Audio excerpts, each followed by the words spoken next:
Welcome,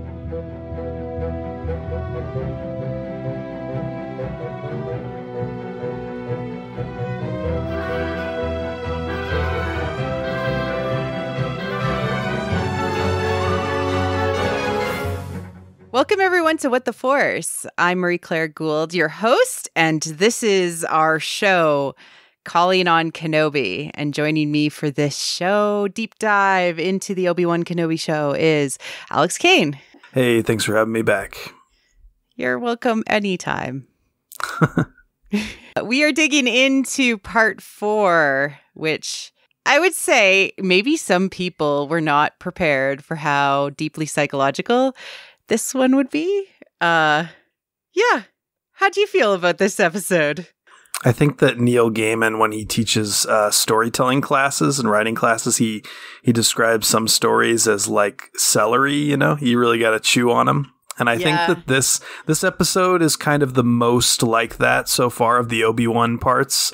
There's a lot going on, and, you know, I've seen it twice, I think, and that's kind of not enough yet. You know, I wish I had had a third and fourth chance to you know, really hyper focus on some stuff, but it's very fun. I think it's one that's going to be really exciting to rewatch in the full context of the show after we kind of know where everything is heading, and, you know, when we pick up on some of the character details that maybe, you know, we don't quite know where Reva's headed. We don't know where Tala's headed.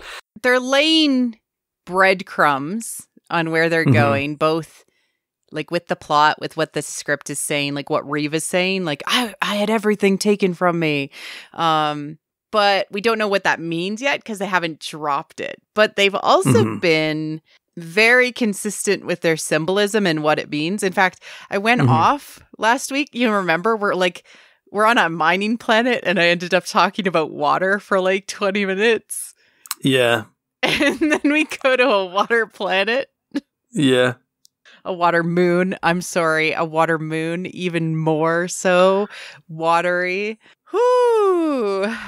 I think it's because they've been really, really consistent with their symbolism and what it means, both psychologically and from a mythic perspective.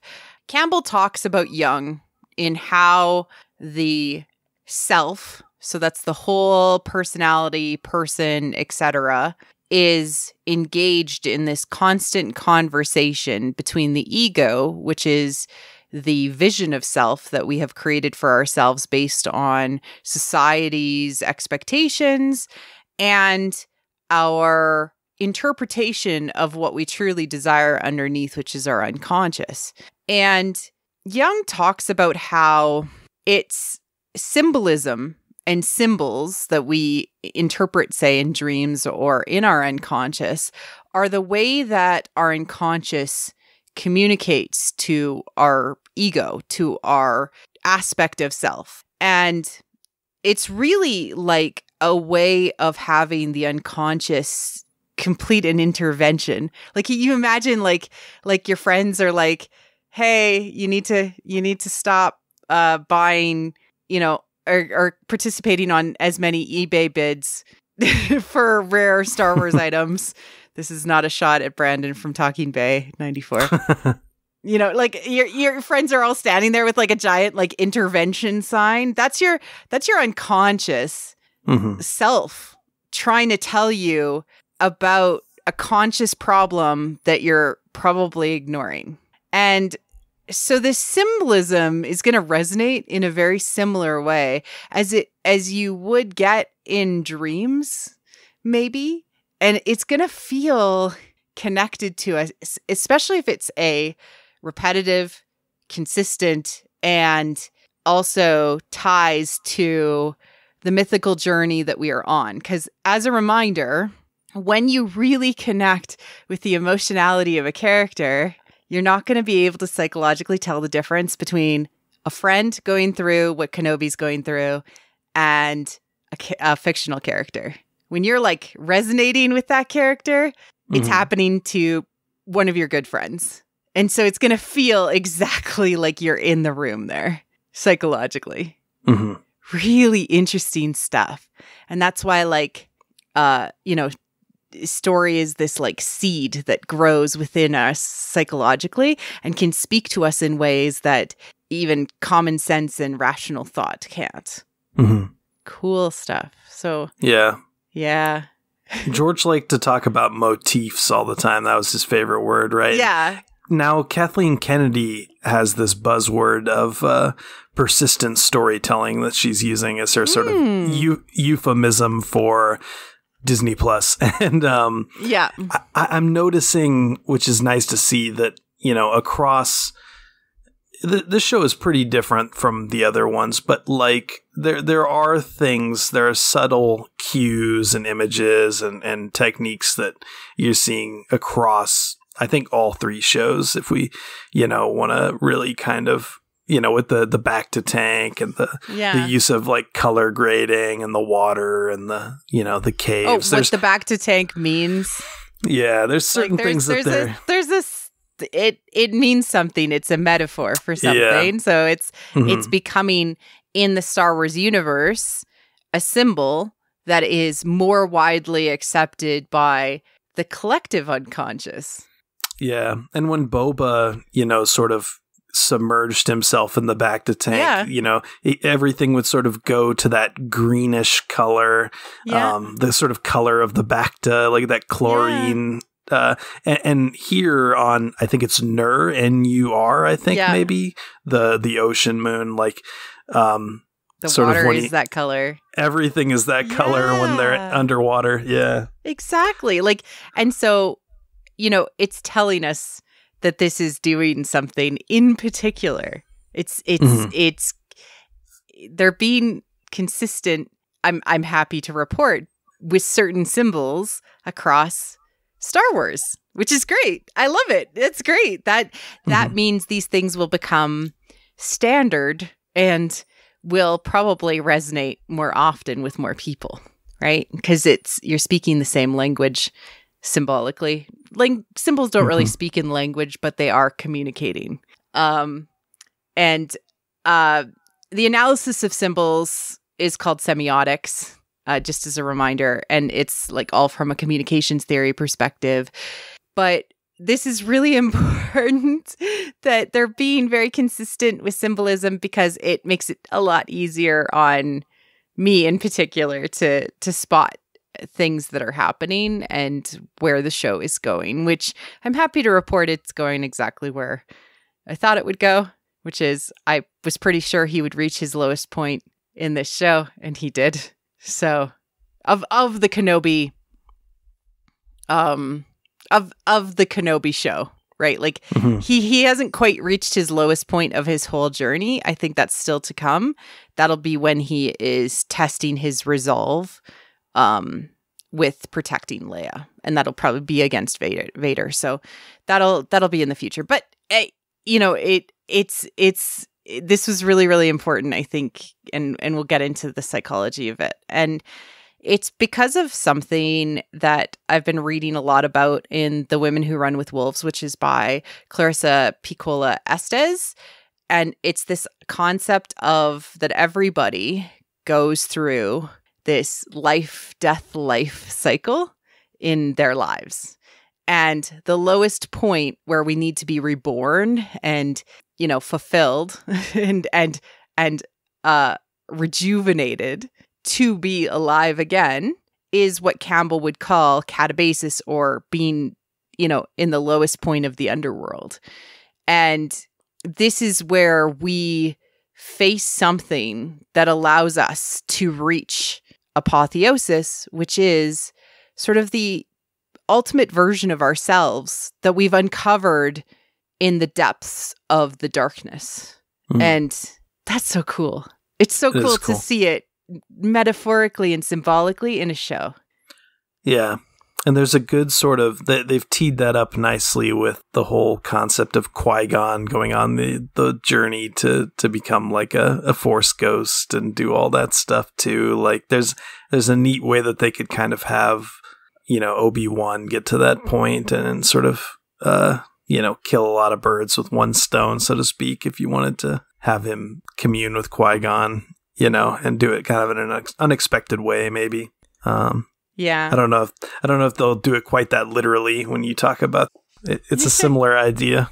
The key is that you need to realize you are both your individual self and one with the universe. How can he commune with Qui-Gon if he doesn't believe in using the Force? If he doesn't believe that he is connected to the Force or should be connected with the Force? He had to have gone through this to reconnect with the Force and reconnect with something that mattered to him, to understand his place in the universe and thus see past the binary that he is separate from it. It is not him and the universe. It is him and the universe together. And this is where I think that we will get an anti-violence message by the end of Kenobi, which I'm really excited. I hope it goes there. Ursula K. Le Guin, actually, I've been reading a lot about her too, just because I brought her up last episode because of The Way of Water, right? And how they're presenting how Kenobi is actioning in the show. And yes, he did use violence, but it was all for defense this episode. But she talks about war, and I really wanted to figure out like what she thought of Star Wars when she was around. Because she's an excellent science fiction and fantasy writer, and she understands that you cannot be separated from darkness in a similar way that George always understood it, right? So it's interesting to take a different take on it. And she said, war as a moral metaphor is limiting and dangerous. By reducing the choice of action to war against whatever it is, you divide the world into me or us, good, and them, or bad, it, and reduce the ethical complexities and moral richness of our lives to yes or no, on and off. Sounds very familiar, like binaries, right? Misleading and degrading. This is degrading. In stories, it evades any solution but violence and offers the reader an infantile reassurance. All too often, heroes of our fantasies behave exactly like the villains do, acting with mindless violence, but the hero is on the right side and therefore will win. Or right makes might. Okay, so now we view Luke Skywalker through blowing up the Death Star. Right? He had no choice in that moment, obviously, but his solution in Return of the Jedi is actually significantly better. Yeah, it's a huge growth for sure. Because it is not the yes or no. It's the middle path. It's this third point between the two binaries of I have to either die or I have to kill my father. Right? Yeah. He's like, I am not unlike my father, who is like this monster of rage. He understood his darkness in the moment and accepted it and found a middle path. And so through the lightsaber, yeah. Yeah. And so like I've been wanting to see more of this middle path conversation in Star Wars, and we're getting more of it symbolically in Kenobi. So I hope like Kenobi's not going to be able to fight Vader. He's his brother, right? And kill him. Like I think that that's a really important thing to bring home. And I really hope they understand that, yes, defense is important. And that's the difference between violence and defense from a Jedi perspective or from a Force perspective. Cool stuff? Was that cool? Yeah. Okay. Oh, yeah. Interesting conversation to start out. And now 15 minutes in, let's get going. All right. We start out in this really cool moment with, obviously, Kenobi is very hurt. We see flashes of him.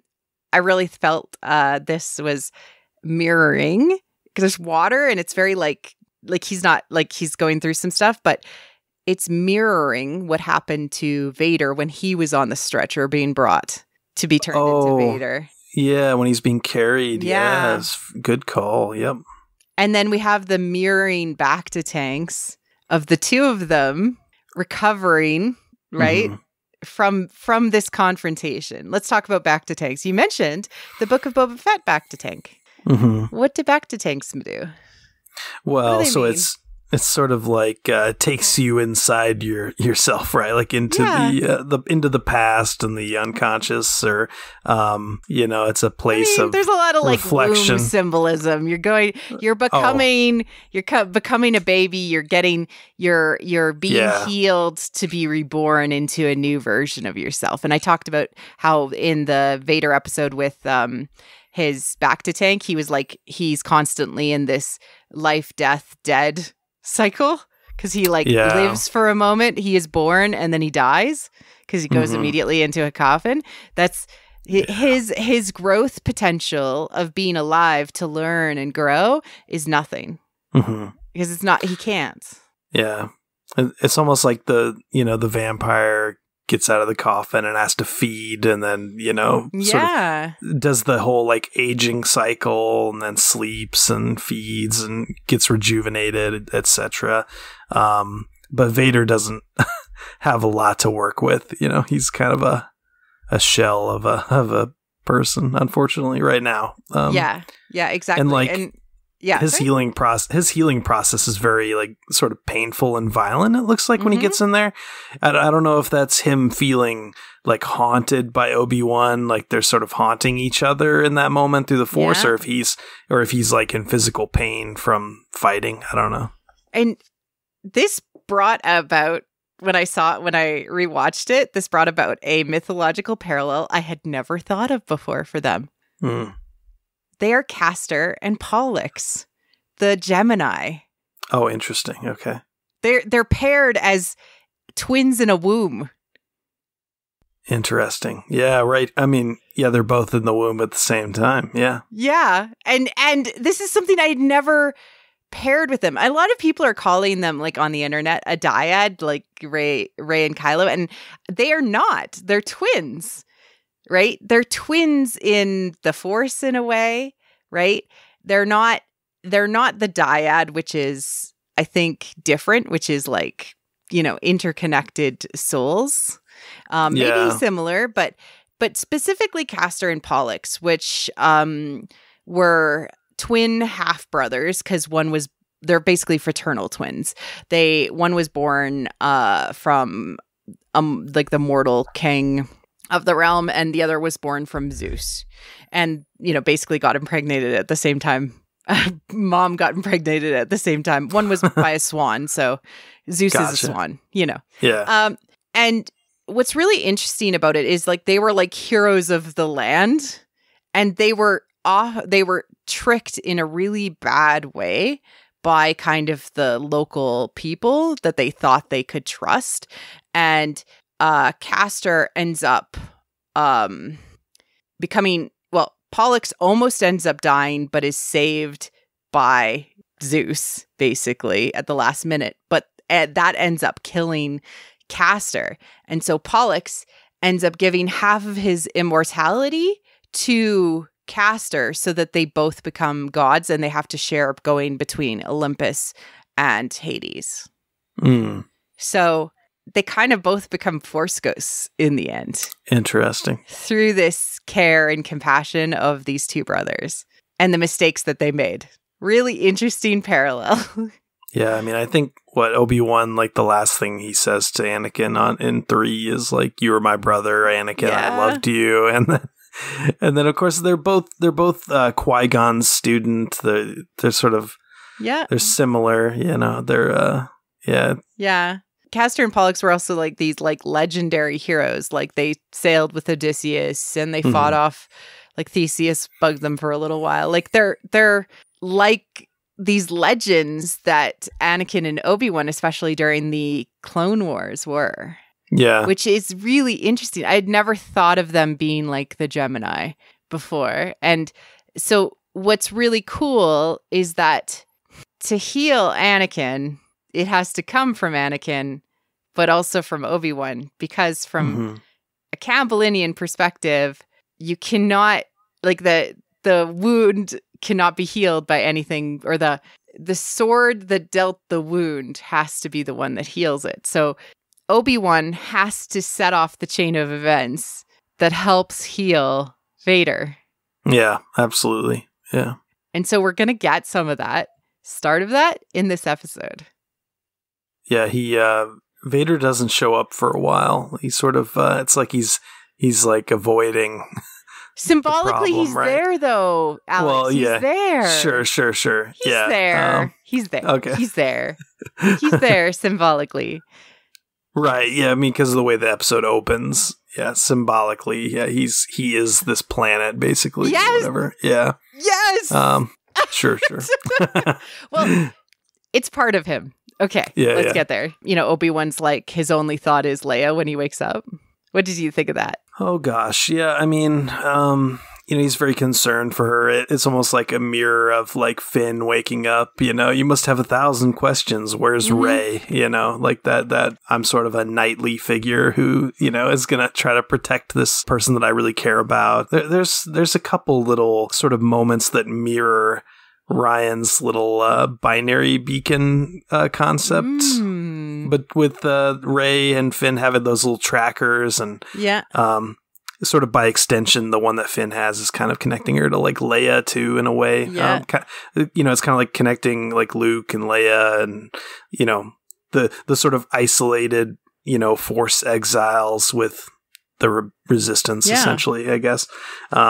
There's some stuff going on in this episode that I think mirrors that. There's a lot of feelings and similarities to the Mirror Cave. There's going to be lots of that. There's lots of similarities to Dagobah and the darkness that is faced in Empire Strikes Back. This is, quote unquote, the dark middle chapter. In a way, right? Yeah. And you actually see the episode kind of, it's a little bit mixed, but you sort of see this transition from like this episode is basically A New Hope retold, and then you see it turn into The Empire Strikes Back when the air speeders show up and things go kind of dark, which is cool. Yeah. It's cool that they play with that stuff to kind of, to tell you. It's almost like music without the music. Like it's doing what the music would normally do in a standalone movie, but using familiar images, basically. What I would say is happening is symbolically, you're getting like how John Williams uses leitmotif, you're getting similar motif that feels familiar, and it's similar to using tropes, but it's Star Wars language. It's Star Wars symbolic language, and you're getting that with it. And one of the examples, and I'm going to bring this up kind of throughout the episode, is when we see two red lights together. Mm-hmm. And this is something from the TFA art book. This is, and it's all throughout the prequels, and all throughout the prequels, which is two red eyes glowing from the darkness, or red lights, is Palpatine's influence. Yeah, the Phantom Menace. The Phantom Menace, yeah. I actually noticed in, I think, part 1 of this show, I noticed that Tatooine had like a preponderance of those red lights that you... Yeah. I don't know if I'd ever really seen them like that on Tatooine before, but I think it was even Luke's homestead. The Lars homestead had them everywhere, I think. Yeah. Yeah. There's like the Palpatine eyes. That's always the symbol that, and in the TFA art book, it's just like an offline, like Doug Chang or somebody had said, like, make sure you pay attention to how many red lights there are. Something like that. Like, it was just like a line. Like, we had to pay attention to how many red lights we were putting into things. Because it means something, right? It's this like piercing eyes in the darkness, and that's how they end up looking out there. Yeah. But we're given this very interesting shot, which we don't quite see it this way any other time. It's from the water up of the Fortress Inquisitorius. And the water is stormy and green, like you said. And it's a triangle. Yeah, it's much more like a normal like pyramid shape on the screen, right? As opposed to normally it's more like Vader's castle, basically. Yeah. Yeah. Uh-huh. And the fortress itself is like a square, like it is like a pyramid, and then it's cut off on the top. So it hasn't quite figured out how to have its third point and thus its balance. it's very binary in nature. And then it's a square to kind of represent this is something that Jung would do is actually, or Campbell would do to talk about Jung. And the ego, which is the hard and fast rules we've put around ourselves to say what we must be. Two balancing shapes that represent different things in competition with each other, which is really cool. We get Leia and Reva in this kind of like challenge. Yeah. What did you think of this? It's cool. It's sort of like, she's sort of playing the role of the like seductive, dark goddess, trying to basically isolate Leia and tempt her toward becoming like the opposite of what we would describe Leia as. Leia is a person of unity and strength through trusting other people and like hope is like the word that gets overused, but it's like it's really about like inspiring people to kind of fight as a unit and trust in one another, and through that's sort of how the rebellion prevails. And Reva here would isolate her and turn her to the dark side if she had her way. So it's kind of this fun little test of sort of a young like Little Red Riding Hood sort of figure. And often in fairy tale, this dark feminine creature or mother, so like you'll have like the evil queen in Snow White, will give you a lie, right? And if you fail to understand that it is a lie, you will end up going through a different trial. But if you trust your intuition, right, that a lot of fairy tales are about intuition and trusting that inner self about what is truth. But if you don't do it, you will have to go through a different sort of trial, usually one involving, like Snow White, a death and a life and like death and rebirth type cycle. Or if you do trust it, you're going to get rewarded in some way, right? So there is a reward for trusting yourself in fairy tale with a dark feminine interaction like this. You find more of your inner strength and your inner power. This is such an interesting situation because this is what Leia does in A New Hope. Like we talked about those New Hope parallels to Governor Tarkin. Yep. Right? She lies to him. She says, Tatooine. Yeah. And we get a rhythm, we get a repetition of that in this episode, of course, of Tala saying he's on Florum, which is kind of cute. Yeah.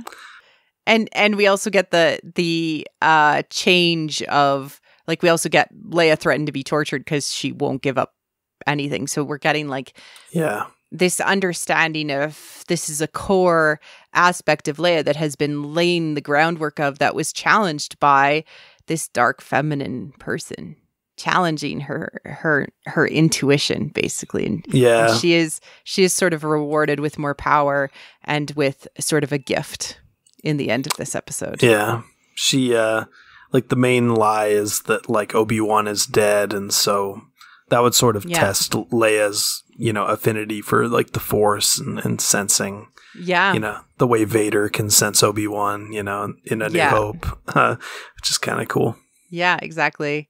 And then we're back on Jabin and we find out that one of the organizers of the Path had a Force-sensitive wife. Oh my goodness. Yeah, ouch.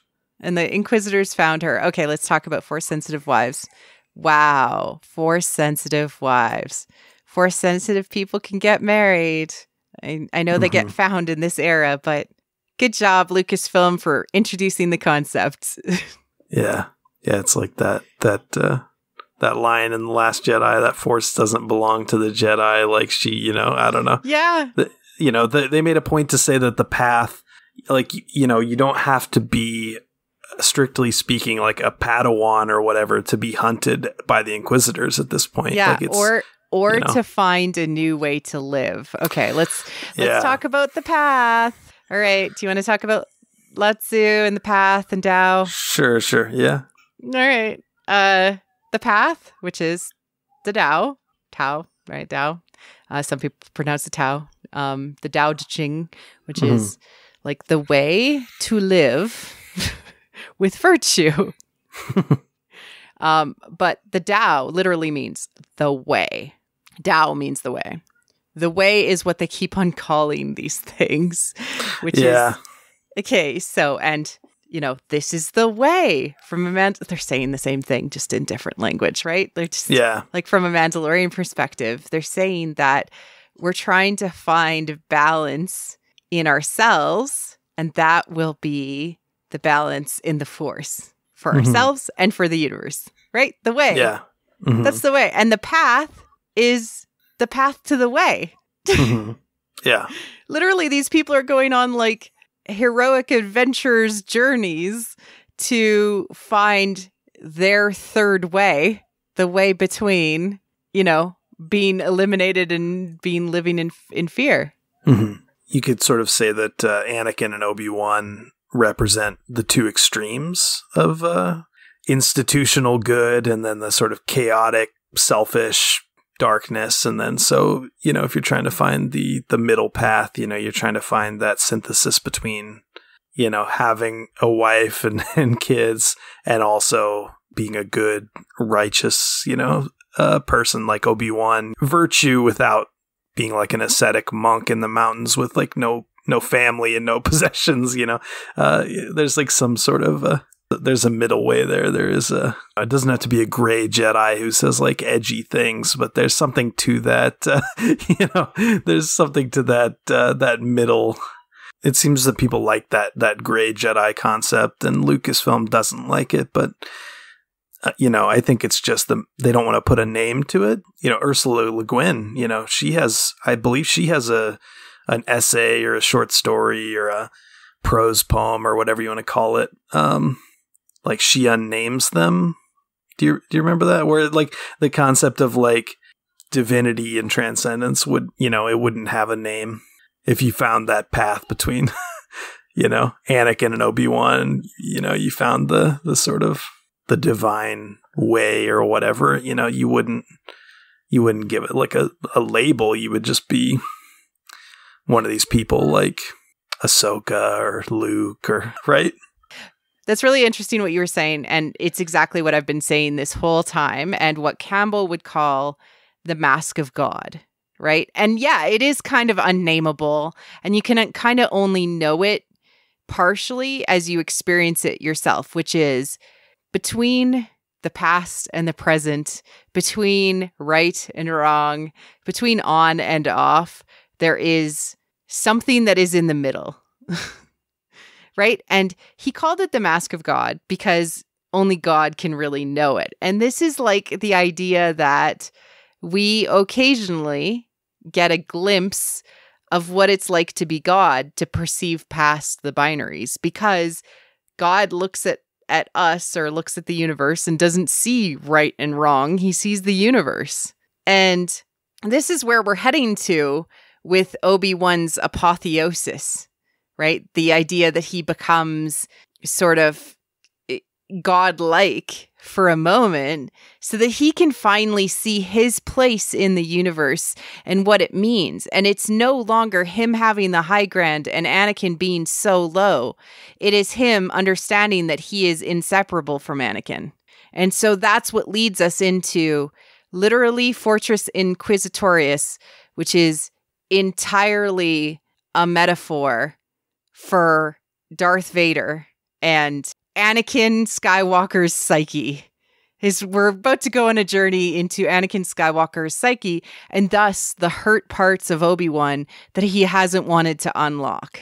So this is exactly what we're digging into, that Obi-Wan needs to realize that he is not separate from Vader. He's not separate from the universe, and that the things that Vader is going through affect him. And like, you and I were talking before we recorded, I think it might have been earlier on today, about the sort of the line that he says in A New Hope, Kenobi, right?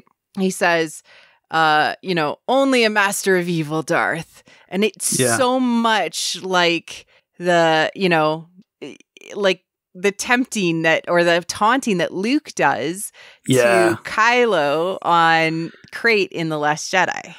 To save my soul, and Luke says no. But that's exactly what he came there to do. you know? To save the Resistance, yes. But because he's Luke and because Ben is his flesh and blood in a way, it's both, I think. It is both. It is both because he couldn't let Ben Solo kill him, because then that's another stain on him, another stain on his soul, right? Mm-hmm. He would rather challenge him in a way that robbed him of that violent act, right? Yeah, like affect him and sort of throw him off guard, but without real violence. Yeah, and so we get to the same thing with Luke, and Luke seeing Kenobi, Obi-Wan Kenobi, sacrifice himself for Luke and Leia, right? And Han Solo to get away in A New Hope. We get him taunting Vader and like keeping his attention away from the kids, right? A little bit, right? So these are like the symbolic motifs, as you said, that are being repeated in the story so that they feel familiar. And we're going to get a Kenobi that gets out of his darkness and understands that there's something important. There's more important things than winning, right? Like that's the idea. So we hear we're back at Jabeam. They have found allies, people who are willing to help.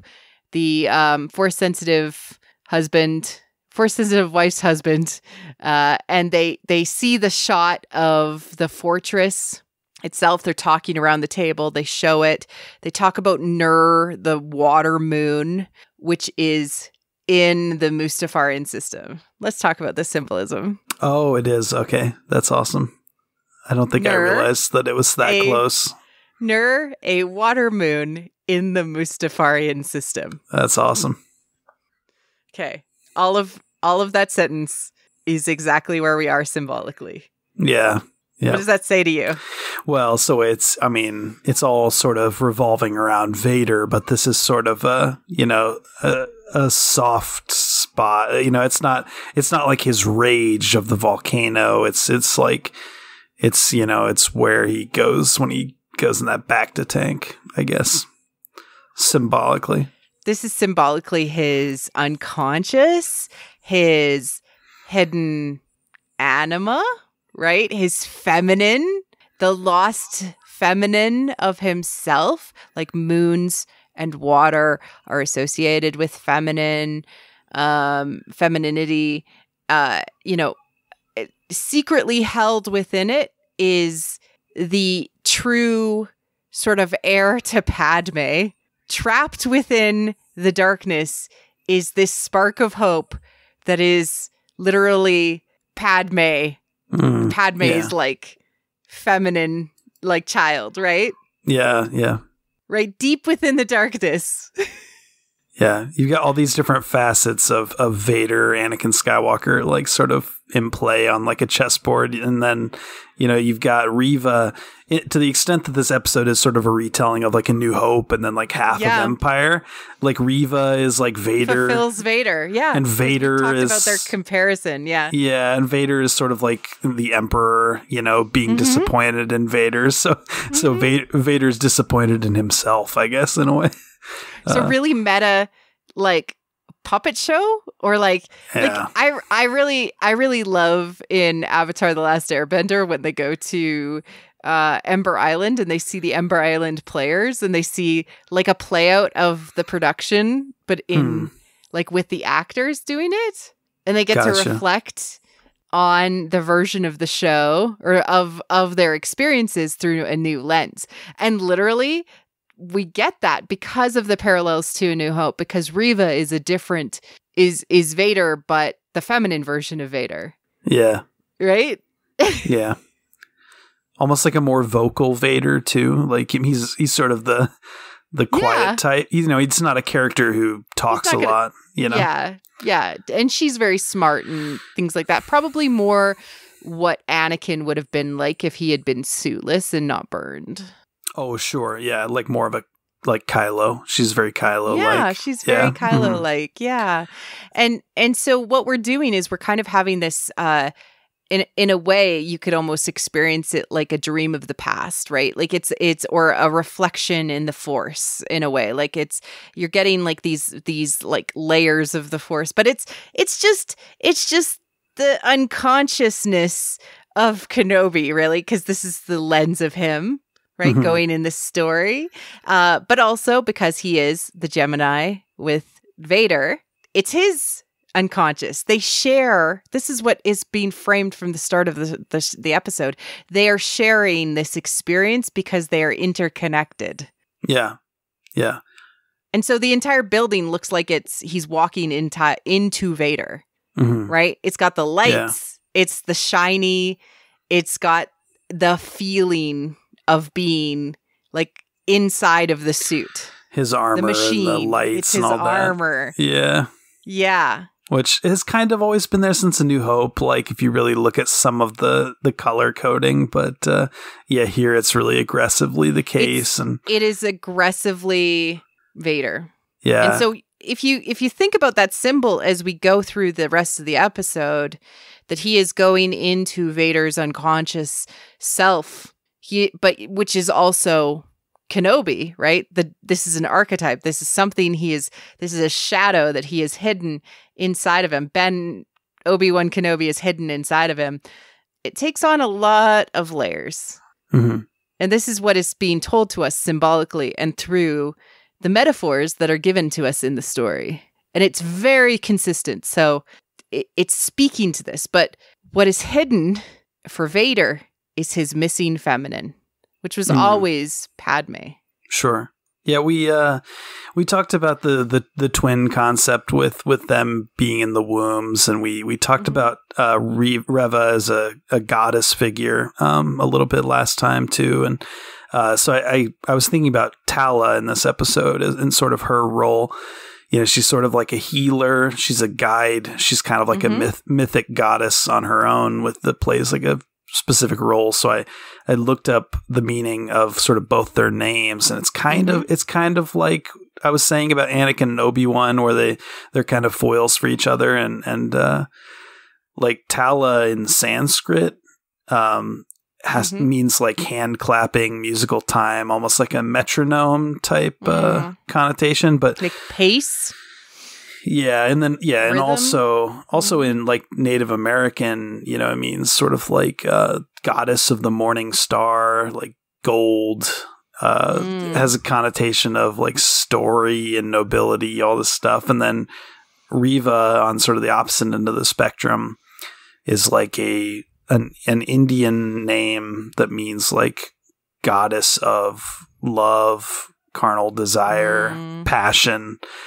The dark side, you might say, but also like the dark feminine, you would say. Yeah. So it's cool that they're kind of like light side, dark side goddess figures in the naming. Yeah. Which is kind of fun. Yeah, and what's so cool is like what you said, like light in a way. The way that Tala functions in this, and I've talked about this in another episode, and I'll link to it in the liner notes. I talk about the maze and the Minotaur in an episode of Power of Myth and Symbolism in Star Wars, where when I interviewed Ken Liu, he said this like really interesting line, and it stuck with me forever. The dark side is like being stuck in a maze of pain. And I've talked about it so much that like it drew people in who wanted to talk about it more. And I had this really great episode with Josh Johnson where we talked about the maze and the Minotaur and how it related to Kylo as a dark side user who is stuck as the monster in the innermost maze and that he cannot escape it. But we get all of the maze symbolism in this episode. There's this, when you look at the map with Tala. She's looking at the map and she's helping. She sneaks in, right? She's sneaking in to help. She sits down at her console, and when you see the map, it literally looks like somebody drew a child's maze that you would have to trace your way through. And there's like the little monsters on the like a D&D maze map or something like that. Yeah. You can see the little dots, right? She is like Ariadne, who gives the string to Theseus, right? The ball of string to help find his way through the labyrinth. Fascinating. Yeah. Who is a light feminine character, a goddess figure in Theseus's journey himself, right? Because she offers aid and support, and he abandons her at one point. So Talis sneaks in, and I really love this moment where she sneaks in to she's getting into the maze because she has secret knowledge, and this is key to the Maze and the Minotaur myth, because Ariadne has secret knowledge to go to Daedalus, and understands the secrets of the maze itself, the labyrinth. Understands the secrets of the unconscious. The labyrinth is also like a symbol and a metaphor for how we dig into our unconscious and understand and dig into the deepest aspects of ourselves. And so she has this secret knowledge because the thing that is missing from both Obi-Wan Kenobi and Vader is they're missing feminine. Okay, cool. So lots of consistent symbolism that's happening here. Yeah. Awesome. And then we get Obi-Wan coming in underwater, and you already pointed out how the water was green. Yeah, it's very much like that back to color that we saw in Boba Fett. It's which also in Boba Fett meant like memory, dealing with things in his unconscious his that he demons. Hadn't dealt with. Yeah, a rebirth is imminent. There's I noticed that his sort of Jedi tunic that he sort of is basically what he's worn for the prequel trilogy, but it's very noticeably this sort of burnt brown color. It's like a little bit different shade, almost it's like reversed from his normal Jedi colors. Almost like a synthesis of like him and Anakin's colors together. From like Attack of the Clones, Revenge of the Sith. I don't know if that's a little bit of a reach, but it's sort of this burnt brown, like a darker shade, maybe a little gray, like Luke wears, but as in like Last Jedi Luke. But yeah, it's significantly darker. You know, this is, as you said, this is sort of his Dark Night of the Soul. This is like his low point here.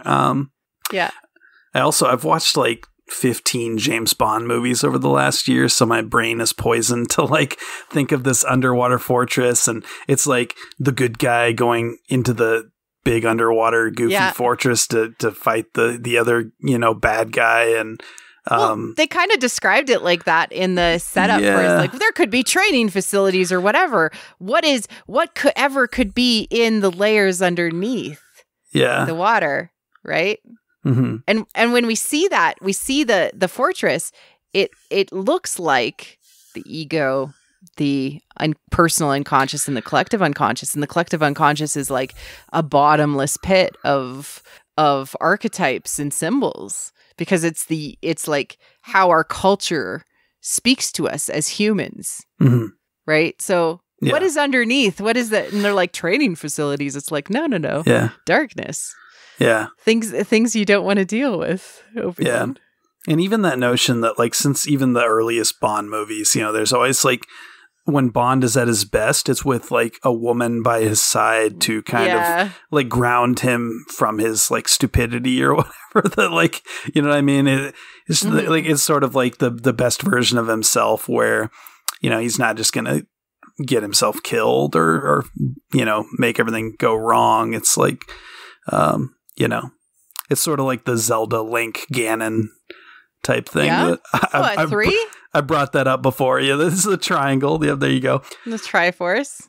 There's something there with the sort of Obi-Wan and Link being like, you know, the guy with like the sword and like could just go, you know, hacking and slashing the way through, but instead they've got sort of this slightly divine feminine figure with them that's sort of, you know, She's almost got like a supernatural ability to like blend in and like guide him through. Yeah. She is a goddess figure in this, absolutely. Who avoids bloodshed, basically, because Link, listen. Like right, or you've got to go this way, right? Like it's that, and this is all metaphor for following your intuition, that voice inside of you, right? Mm-hmm. And it's specifically your inner feminine.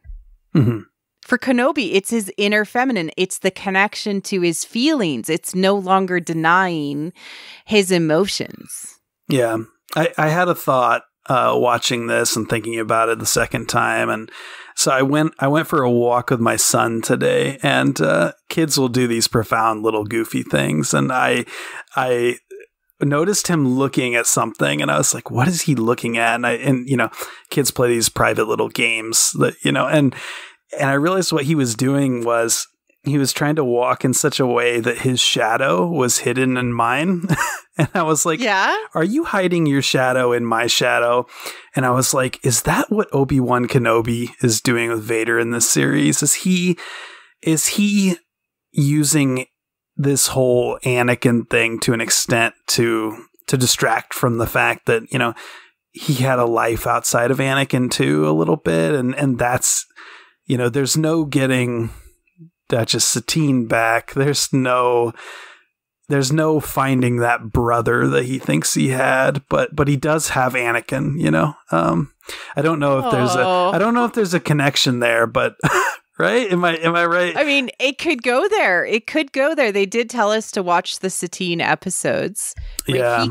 He could confront something that he missed out on, right? Which is something he hasn't dealt with. Yeah.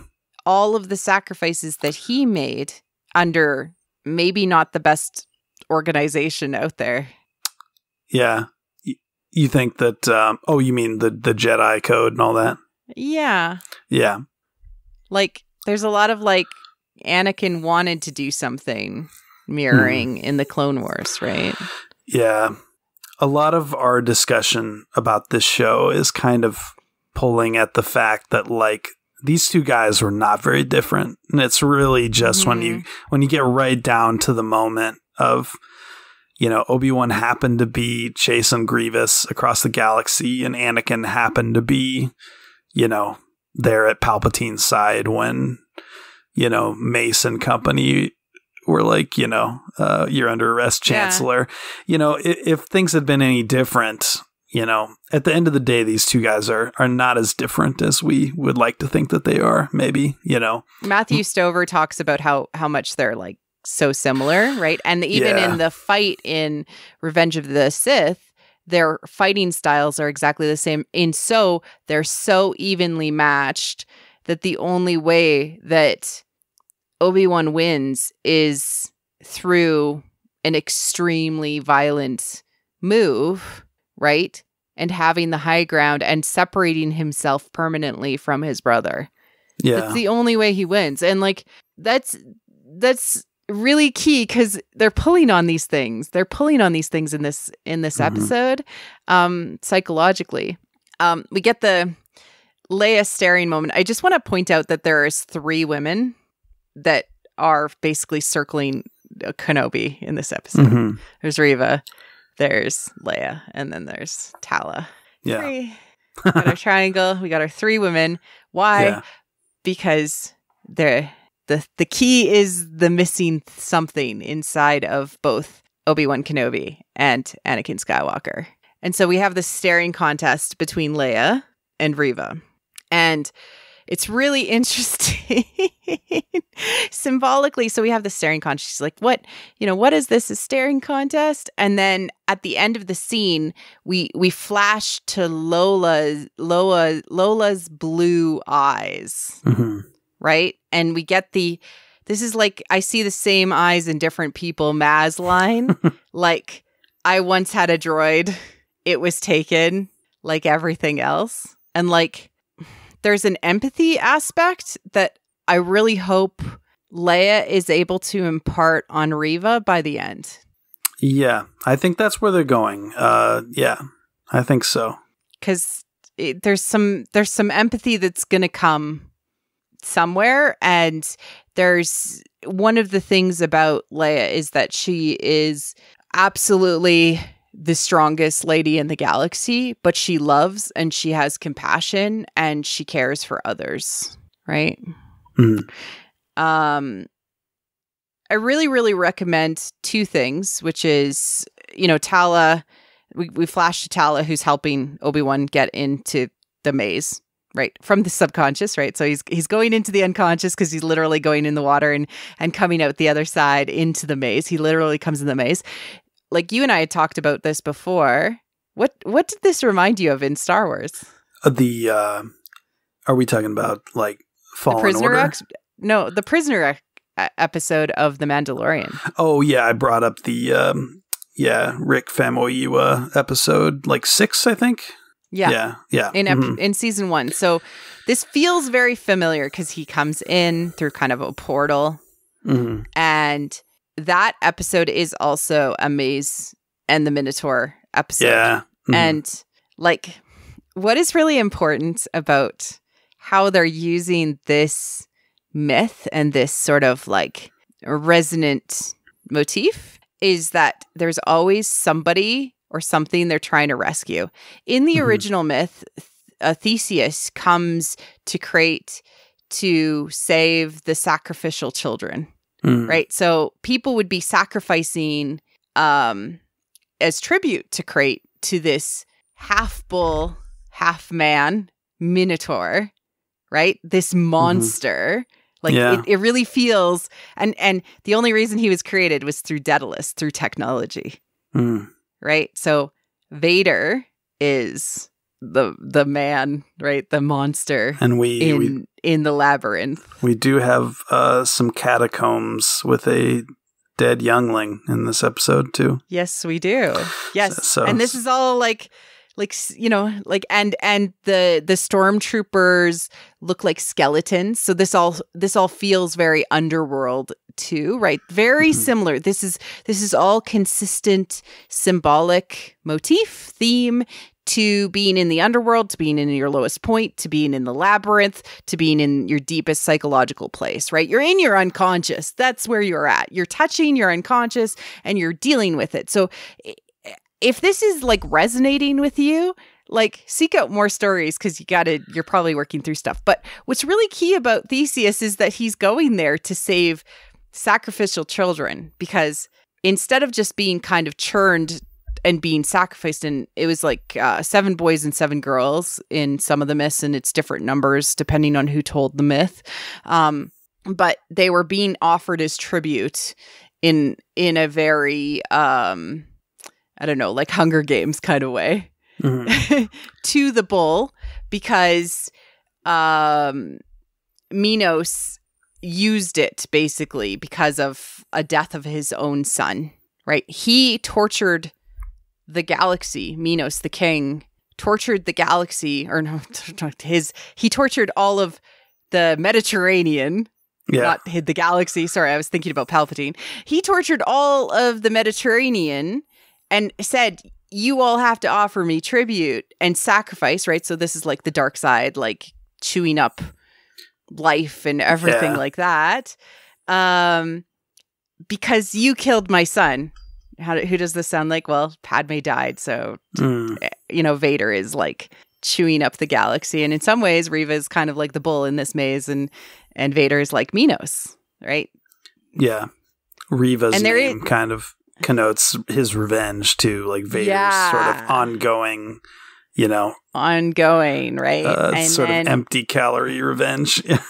Theseus sneaks in with a boatload of children to go and save, gets help from Ariadne. Ariadne's like the feeling feminine that guides him through the maze with the string and gives him the sword that can kill the Minotaur. And the death of the Minotaur is symbolic, and it didn't need to be a death per se. But what's really, really interesting is Campbell, and this is like too long, didn't read. Go listen to the episode on the Maze and the Minotaur with Josh and me and Ty. It's really exceptional. But what's really key is that this myth gets like transformed over time. And in Occidental mythology, Campbell talks about how the maze and the Minotaur and the bull in the maze turns into, instead of killing the bull, it's fighting against an unfair marriage, i.e. Tristan and Isolde, which is something I've also talked about, dark union. What do we have in this episode at the same time? Reva trying to convince Leia to become her ally.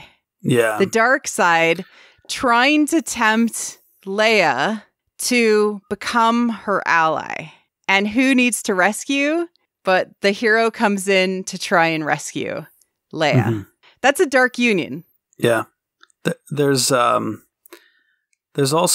the use of color that this shares with that other episode too. Like there's a lot of red, in like the torture chamber. And I think there was a lot of red in that Mandalorian episode, but then you've also got sort of like Obi-Wan as the blue in the dark, which is kind of cool. And then you were talking about like the droid's eyes, which of course changed by the end of the episode, which is a fun extension of that. And then what did you make of the color yellow? Did you notice the use of yellow? And like I did. Empire, like when Han is frozen in carbonite and like Lando's like checking him out, like that, there's like some yellow there, but otherwise Empire is a very like red and blue movie, a lot of it. And then, and here the yellow is the Jedi, it sort of suspended death or whatever, sort of like getting the, so like the not Barriss, that other Jedi, I think that was sort of, used in Rebels. I noticed Master Sinube. Okay. And we got the youngling. I didn't notice the other person. Oh, but, yeah. Oh, you mean Ayla Secure? Not Ayla. It was oh my goodness. Is it Luminara? Is that who I'm thinking of? It was Master Luminara. Yeah. In Rebels is like sort of like used just sort of like as a hologram to trick them, I think, and then and the like mummified remains were still there, so it's kind of like, well, maybe they keep them there to do it. I got the feeling like this was a very weird collection, and like literally, like when I saw this, I was like, this is like Dead Jedi Topps cards.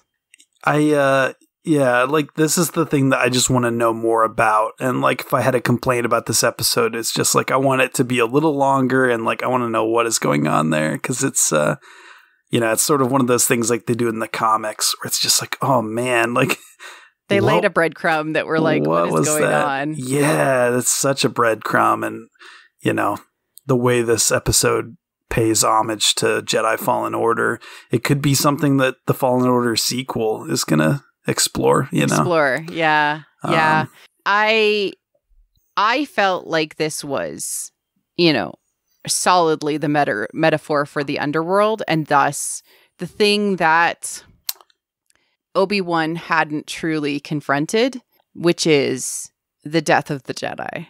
And that these are now, like, they look like they're sealed in amber in a way. Like, these are relics of an old age. And he had never really buried them. Yeah, I see what you're saying. Yeah, true. But in a way, somebody else was collecting them. Yeah. Across the galaxy, i.e. Vader. Mm-hmm. Yeah. And, like, it really felt like a weird collection. Yeah. And I don't know what that means yet. Yeah. But there's something in it. Yeah. I don't know if it's a Vader plan or a Palpatine plan, but it's breadcrumbs for something. Yeah. It's fun. But symbolically, what did it do? It made him confront the truth, which is everything that he had ever known is dead and gone. Yeah. Yeah, the thing that a lot of the sort of mainstream audience, like people on Twitter who, don't like live in the weeds with Star Wars necessarily, but they're, aware of the story, like they'll watching this show, they point out like, oh, that's kind of weird how like Obi-Wan and Yoda just kind of their response to Order 66 was like, let's stick our heads in the sand for 20 years and then like, let's circle back to this at a later date, they just sort of throw their hands up and say, we failed. It's over. Kind of a Luke in Last Jedi sort of idea that, we gave it our shot and we failed. So, these things don't make a lot of sense unless you think about them mythically. Yeah. And so when him coming down into this sort of underworld river Styx and seeing like these basically like sarcophagi or whatever, it's it really drives home kind of the meaning of all that. And the metaphor that they're going for, right? Which we see the shot of the youngling and his like he finally gets like this massive jolt and horror on his face. I think I used that for the like thumbnail of this episode. So like because I was like, oh yeah, that's exactly where he's at, because he needed to be fully jolted and in a way like this is the moment of his death and rebirth, because he sees the youngling, which represents his greatest failure and the thing he couldn't present, which is the thing he killed younglings. Like that was like his horror moment. He sees the youngling and then immediately he hears Leia screaming, who is being tortured. Or about to be tortured by Reva. Right? So these are interconnected. This is yes, the past is dead. But now you have a new life. You have a new meaning. And these are they're interconnected. Life and death are together, right? He needed to go directly from a death, finally putting the close on what had happened and coming to terms with it, and stepping up to know that there is a future. Again, Theseus went there to save children. He's going there to save Leia, which represents, right, the rebirth. And it's a perfect metaphor for the living force. Like exactly what Qui-Gon wanted him to do. Why are you stuck in the past? Why are you stuck in the future? You need to be in the moment. Live in the moment. Listen to the living force, Obi-Wan Kenobi. And he does. No, it's that kind of idea too, that like if you just like think about all the bad in the world all the time, like you're not going to be able to do any good, really. You're just going to be sort of oppressed by information and just the kind of horror of he had kept like a clinical distance from Order 66 in a way, because he saw that stuff on a hologram. But here, like these Jedi in these catacombs or whatever you want to call them, like the looks on their faces is like horror. It's like the moment of their death is like frozen onto their faces, frozen in time. Yikes. And this is absolutely this like middle that he needs to be, this center, right? And Josh would kill me if I didn't bring up surfing, but there's this thing that happens when you're surfing where it's not about you fighting to maintain balance. You literally kind of have to give up to maintain balance. And gotcha. Oh, this is a water metaphor. But like that's what happens, right? There's going to be the ups and downs and the waves. And how you maintain that is to stay centered. And the center is the flow, the path, the way, the between, as Lao Tzu would say, right? So the things are neither one or the other, they are both, right? And Leia pulls him into the center. He is centered as soon as he goes after her, because she is the thing that reminds him of his missing emotions, his connection to things, and the now.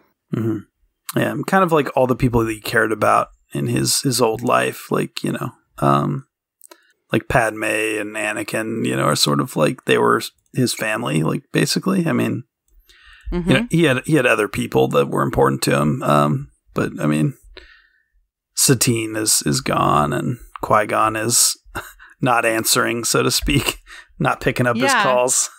leaving him on read. You're on read, yeah. Or red, I don't know. On red. Yeah. Anyway. We have the confrontation with Tala and Reva because she's the distraction, right? She's like, she's distracting the bull who's roaming the maze, right? So that Obi-Wan Kenobi can save the child. And like they have the excellent lit lightsaber scene in the torture chamber. Love that. So Love good. A lot of people were saying that it came from Force Unleashed. I know Sam Witwer said he stole his moves. It's just Sam's been tweeting a lot like he's Maul recently, which is so funny. Yeah. It's like Kenobi. But yeah, no, it's great. And seeing it live action and the use of lit lightsabers is like the best thing that ever happened to Star Wars. Yeah. So good. Yeah, they did something like that with Ahsoka and The Mandalorian too. But yeah, it's I think it was the like opening cutscene of like The Force Unleashed 2 when you like fire the game up. He would just sort of come at the screen like out of the darkness. Yeah, he's got a point there. It is very similar to that. Yeah. People probably played the game and liked it, right? But stealing from Star Wars is like, okay, right? Like Star Wars stealing from Star Wars. Yeah, that's just, it rhymes. Yes.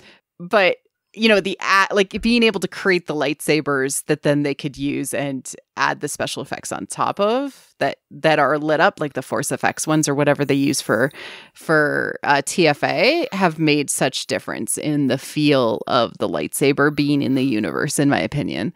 It really makes that feel amazing when his face is just absolutely glowing because of the blue.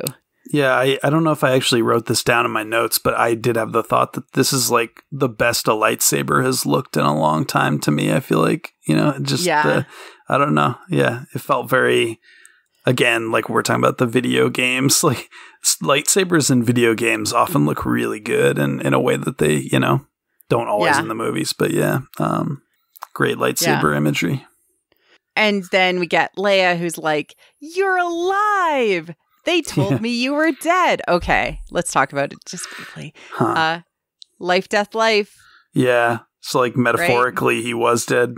He was dead, but now he's alive, right? Yeah. So literally we have moved past his lowest point where he is spiritually dead. He is now alive. Why is he alive? Because he found Leia in the deepest, darkest part of his unconscious. And so Leia can eventually be brought out and hand that elixir through others, Luke, to Anakin. Yeah. Good stuff. Sorry, I had to clap. It's a great show. Good. Holy hell. Yeah. Okay, this is just no notes. I don't know. No notes, Star Wars. Like, yeah. I wrote down, and Obi-Wan got his groove back. Oh, he very much gets his mojo back when he's in that room that's all like red, where he, with the lightsaber stuff that we were talking about. Like he's sort of his old self in a way in this episode, or close to it. And there's a lot of like Vader in the room because of the red and like the darkness and like he is in the darkest soul of Vader and pulling the spark of hope that still exists in him literally out of the darkness to let it thrive and flourish and come back and save him. And this is like fairy tale wise, like the son or the daughter of the cursed kingdom often has to come back and rescue the kingdom, right? Rescue the cursed kingdom, rescue the cursed forefather, right? Like there's a lot of that in fairy tale and folklore and mythology.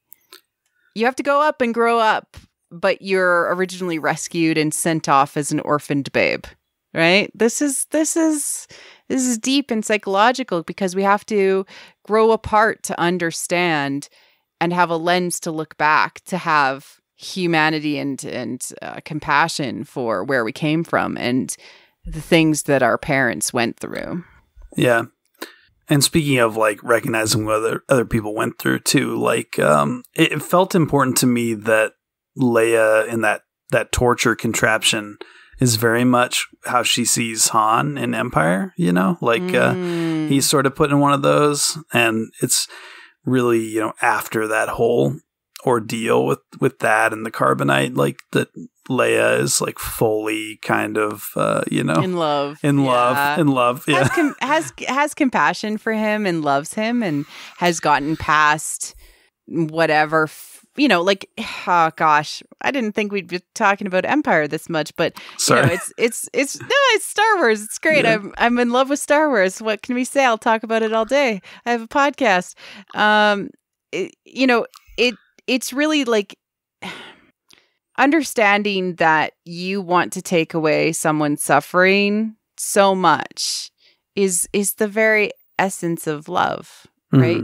Or being able to be with somebody in their suffering while you're also suffering is also an essence of love. It's compassion. It's understanding that we're not separate. We're together. And it's to that metaphor that we talked about with the high ground, right? And that you have to go low and the lights, that this is all saying the same thing, that had Obi-Wan decided to go low with Anakin and had compassion for him, we wouldn't be where we are. That when the light turns on, sure, it's easier to not be afraid, but you're also not afraid if somebody else is with you in the dark or in the suffering, right? Because you make your light for each other. Anyways, that's where we're at. Got lost in my mind there for a minute. Lost in thought. Am I breaking you? No emotions here. I'm good. Are you okay? Yeah, I'm good. No, it's funny. Okay. So we run down the hallway and they're being chased, and there's the cracks in the window. What did you think of this hallway water cracks? Yeah. What did it say to you, Alex? I'm interested. I had notes. I mean, so it's very much a kind of reversal or an echo of Grievous throwing the spear through the window in Revenge of the Sith, which it's during the Clone Wars. It's when Anakin is kind of at his most volatile. The window just instantly shatters and they like almost get sucked out into space. And, here, their reaction is just to like grab onto whatever they can and just like hang on for dear life. Here you have an Obi-Wan who is sort of, enough of a Jedi master that he sort of holds the glass in and just like pushes back the tide, which is really impressive as sort of like that big, badass Jedi moment. But then you also have where it plays into that water metaphor that you were talking about, where he is resisting the tides of the universe, the will of the Force. He is sort of going against, nature, I guess is the word. Yeah. Nature, God, whatever the hell. But it's serving a function. He's doing a good thing, but it's like it's got all these symbolic layers to it. Where the transcendence happens and where like people who use the Force, they're able to kind of play God with the universe, right? Yeah. Because they are the universe. Like that's the thing, right? When you become one with the Force or when you're interconnected with the Force, you are the universe. Oh, okay. So when you use the Force, you are using the universe, right? And sure. That's the Force. What the Force? That's good stuff. The name of the show. But really, what's happening is he is trying to protect, ever so briefly, something that is coming, right? So water represents change, transformation, rebirth. The water is going to rush in. And so this is like very metaphorical to the moment that he faces Vader and holds off Vader so that Leia can escape. Yeah. In A New Hope. And he is able to prevent Leia from being killed in that moment. And we see that the water, which is like life-giving, takes over, and suddenly there's like these stormtroopers floating in the water, right? Yeah. And they kind of look like skeletons, which is deeply significant. It was deeply significant to Carl Jung from a psychological perspective. This is the deep unconscious. Like this is your subconscious. This is the things that you are fundamentally made of. And to say this, that he has unleashed this in the very bowels, in the very depths of Vader's unconscious, means he has started the change in his unconscious. Yeah, that's the metaphor that I see. Yeah. And maybe others see other things. And Vader's mask is pretty purposefully like, you know, a human skeleton, I would say, too, which is fun, you know. Yeah, like the stormtroopers are Army of the Dead, right? Like that's what they look like. They look like skeletons. Yeah.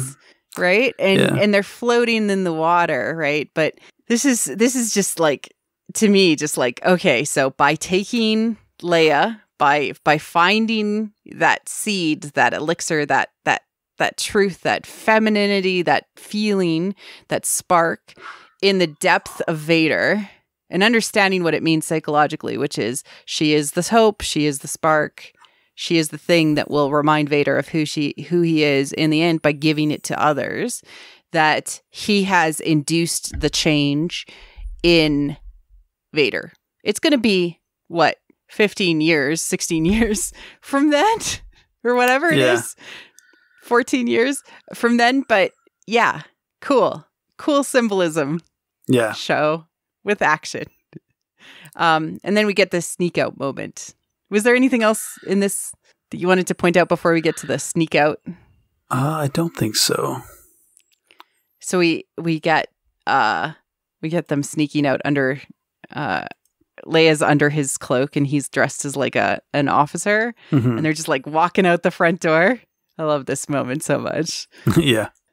It's protection symbolism. She's under his protection. He's finally accepted his role in her fate as well as Luke's. It's good. It's good stuff. I asked my friend Mike Cohen, who's been on the podcast, to like react to Kenobi. I was like, I really need to see Leia on top of his shoulders and them both under the same trench coat, and he drew it. It was amazing. Yeah, like so good. Yeah, and then we get like the. Oh, sorry. Yeah, it's just a fun sort of like comic relief moment almost, because it's a very serious, intense episode otherwise. But it absolutely is. Yeah, and then we get, of course, the protection from these non-soldiers who have to, you know, they use these like speeders to haul waste. This is very Last Jedi crate battle, it feels like. Yeah. Yeah, with Wade and Sully, who protect, you know, Obi-Wan and Tala and Leia as they're leaving. Yeah. Yeah, basically all the stormtroopers and Reva are like forming like a kill squad around them. Like you know, they get found out, and then just at the right moment, they show up. It's kind of like Han showing up at the end of A New Hope. There's a lot of A New Hope echoes in here. It is, yeah. And, you know, it's just now like things that weren't meant to be used for this. So like the crate skimmers or whatever they were called are used to fight walkers. These like speeders were not meant to be used this way. But we find that they look a lot like the Hoth speeders. So the things that are not meant to be used a particular way are now used in that way. Yeah. Right? Yeah. I mean, that's just a funny thing about Empire, too, is like the, you know, guns, you know, weapons don't affect the enemy, but the tow cables do. So, yeah. The grappling hook, the thing that's, you know, grappling it. A grappling hook is usually meant to save things. Yeah. Yeah. Yoda says, pull. Your weapons, you will not need them. I don't know. Exactly. Anyway. And then we get the Vader and Reva confrontation. Yeah, he's mad. He shows up and he's really pissed. You let them go, you're failure, there's consequences. He's straight up gonna... I mean, I would have thought he would have killed her, but he really wanted to like yell at her for a little bit. Yeah, he just wanted to get some kind of explanation, I guess, and then she says, I let them go, you know. With the there's a tracker. We can get the network and Kenobi, right? Kenobi is all that matters. Like, oh, okay. She knows how to speak to his inner, you know, what he wants. Yeah. Yeah. What did you think of this? I mean, it's good. It's, you know, it's a reminder that she kind of knows Vader's mind better than anybody else, I guess, at this point, or, you know, in the show at least. And And of course, it's a fun little nod to like Vader. I think maybe Boba somebody puts a tracker on the Millennium Falcon, right? So yeah. There's a tracker in A New Hope, and then there's Boba just kind of follows them to the Millennium planet. Right. Yeah. But there's a tracker in A New Hope on the Millennium Falcon. Oh, okay. Right. Yeah. Very similar, right? So this also like echoes that a little bit too. Yeah. I love how it's not with Kenobi, actually. It's actually with Leia. Yeah, it was a nice little twist. She says something about like where he goes, it will follow, or it will follow. Something. Yeah. And I mean, metaphorically, we're getting that same repeat that like this feminine aspect is now with Kenobi. Right? Like it was taken out of the depths. It was taken out of the depths, out of the unconscious. And it's now being nurtured by Obi-Wan. Yeah. And we talked about the eyes of Palpatine. We talked about the... but we get them again in Lola's eyes, which were blue, right? Mm-hmm. So it's like the idea of the vision and like what you can truly see and that you're blocked out. And it's really interesting that Vader's eyes, like especially in like... older versions of the suit have this kind of like red look to them too. Yeah, like A New Hope and Rogue One. Yeah. Yeah, and like Lola's eyes glow with a red, sinister look, which is that eyes of Palpatine symbolism, or the dark side, or the Empire's control, right? Yeah. It turns in from a cute droid to one of those like probe droids that have the red eyes. Yeah. Which we see seeker droids in the episode to reinforce that, which is cool. To reinforce that, yeah. And then we have this moment of compassion and handhold and comfort between Leia and Obi-Wan. Yeah, pretty impactful and unique, right? Because usually Star Wars is a lot of like running up ramps and shooting, and like, there's a lot of, intensity and fast paced stuff, like, here it's like we pause and we have like tenderness and like, acting without words, and, just letting like the emotion like linger. And, I thought that was pretty profound. That's Deborah Chow kind of, putting herself into the scene, and it's the feeling camera. Yeah. Right. Yeah. And this is something that you get with the feeling camera, which is that Obi-Wan is being seen. Mm-hmm. In truth, he is being seen by Leia, and she is offering that human to human compassion. Mm-hmm. And there is no words. We don't need words. We can see what's happening. Yeah. And that emotionality and that staying with the characters is absolutely glorious, in my opinion, to be seen in Star Wars. Mm-hmm. It feels like it's been a long time. Yeah. Like since like, Leia and Luke holding hands, like no one's ever really gone moment. Yeah. That's in TLJ. Such a great scene. Yeah. Yeah. Yeah. And it's notable that, like she reaches out for him, like saying like, like, I know we just went through some stuff, but it's like, I'm here. You're not alone. And, reinforcing that idea of Tala and not Wade any longer, but Sully and O'Shea Jackson's character. I think it's Roken. I could be wrong. But that was memorable to me because it's like broken without the B, but that idea that they have this little proto rebellion, like, yeah. It feels that way, right? Like it's the start of something. Yeah. Where they're willing to fight back. Yeah. Right. Mm-hmm. But it's all compassion in the moment. It's cool stuff that they're doing in this show, and I'm very, very, very happy. Yeah. I wish we had more than 2 episodes to go, but it's such good stuff. I would rather they do an excellent job of 6 episodes than a terrible job of double that or absolutely. Whatever. Yeah. Right? It's so good. Leave it all on the field and kill it in 6 rounds. Yeah. I don't know.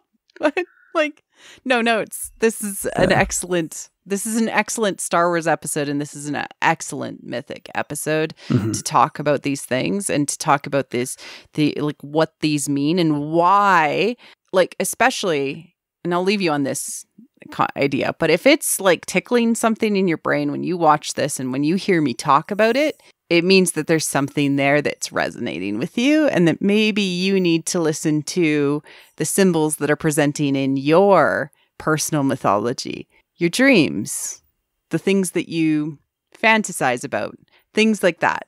That's your maze, your inner self trying to tell you something. All right, Alex, thank you for joining me. Oh, yeah. I hope this was fun. It was good. It was good. I think this was one of maybe the best made of the episodes so far. It was, on par with the episode 1, which was a high bar that they set for themselves. They really did. Yeah. Where can people find you if they're looking for you online? People can find me on Twitter at Alex J. Kane mostly, and I'll be on a couple other podcasts later this week, which is cool. So yeah, I'll share those too when those go up. But yeah, talking about video games and Star Wars. And yeah, a little bit of Star Wars, a little bit of video games, a little bit of upcoming video games outside of Star Wars as well. So awesome. Make sure to like and subscribe if you're on YouTube, or subscribe if you're on a podcast catcher to catch up with all the episodes. I'm really looking forward to finishing out this series and then digging into some really awesome topics I have planned for the summer. So make sure to do that, and I hope to see you next episode. Cheers.